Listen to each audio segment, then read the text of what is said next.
perevali mana o yuk mashinani syomka qilib ketyapti. Mana perevalni yo'li, mana shu qurilma syomka qilib ketyapti. Biz aynan shu qurilmani oldida qarshisida turibmiz hozir. O'zbekistonda ishlab chiqarilgan ekan. Mudofaa vazirligi tomonidan qilingan innovatsion startap ekan bu. Dron nomi Lochin D341. Do'stlar, G'alaba bog'idamiz.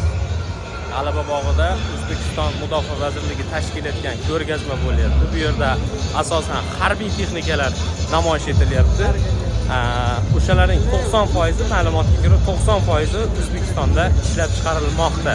Bular ichiga nimalar kiradi mana? Bular ichiga Lochindan kvadrotsikl kiradi quroli bilan. Har xil turdagi harbiy mototsikllar kiradi. Va tankga qarshi bunaqa qurollar kiradi. Bu yerda pojarniy kvadrotsikl ham bor. Harbiylar uchun foydalansa bo'ladigan. Mana ko'rishingiz mumkin. Buni men o'yladim, fermerlar ham foydalansa bo'lar ekan. Tog'li hududda, cho'l hududida suv kerak bo'ladigan bo'lsa, maytdan nasoschasi bor. O'sha nasos orqali suv chiqarib bemalol foydalansa bo'lar ekan akalar. Xullas, tashrif buyuring. Ertaga oxirgi kuni juda ham chiroyli narsalar taqdim etilyapti. Ya'ni Mudofaa vazirligi tomonidan tashkillashtirilgan bu yerda asosan innovatsion startaplar namoyish etilmoqda.